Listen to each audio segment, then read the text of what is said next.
Now we are moving our focus to the Congress MP whose houses and whose premises have been raided by the Income Tax Department. The Income Tax Department's searches on an Odisha-based distillery company, which is also linked to Congress MP Dhiraj Sahu, have yielded the highest ever single-action cash seizure in the country, surpassing the mark of rupees 350 crore.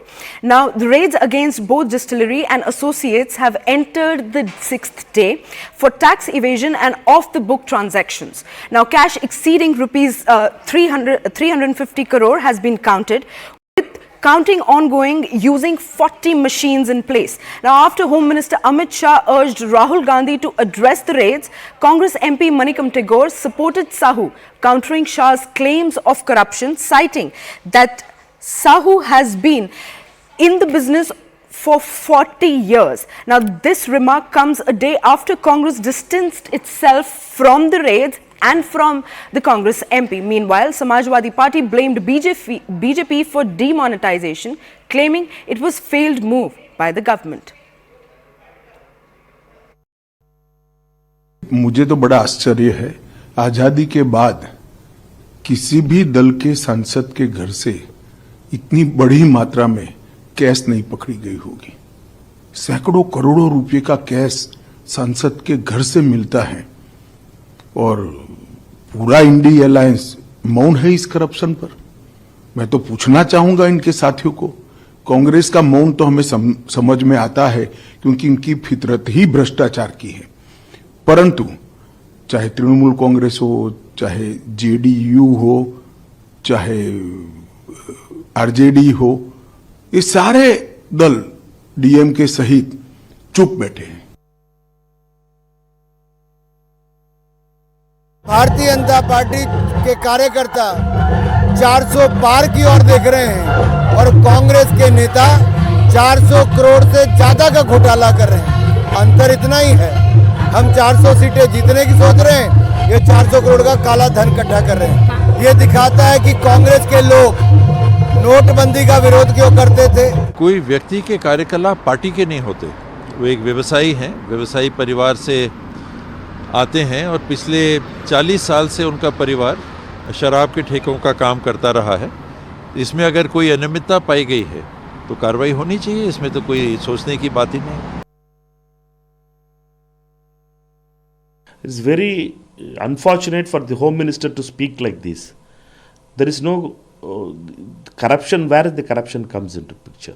He is a Congress MP. He has his businesses. For he has to be answerable about his businesses. He is not in a minister or he is not in any positions under this position of power under this. He is an opposition MP and doing his business, and he is having businesses for 40 years. They had been doing businesses under this.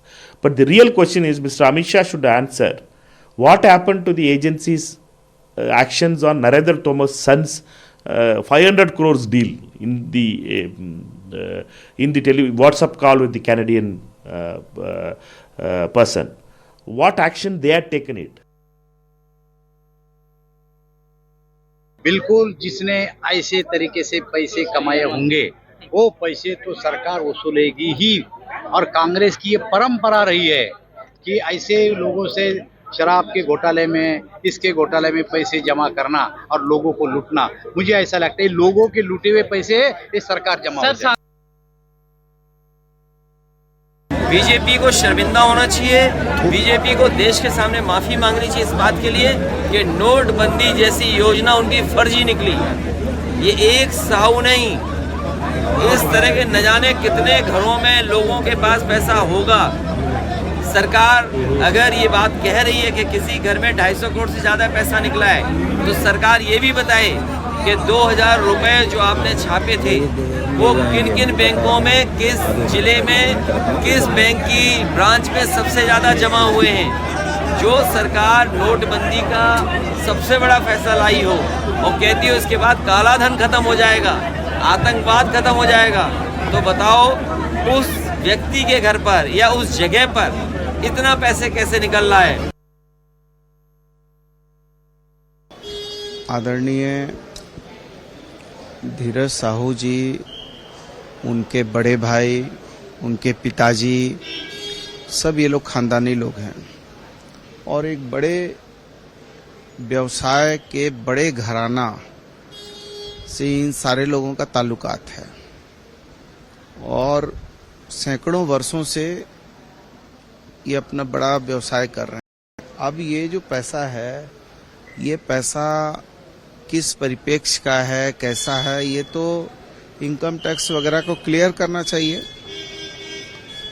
लेकिन ये पैसा ऐसा तो नहीं है कि ये पैसा कोई घूस का पैसा है।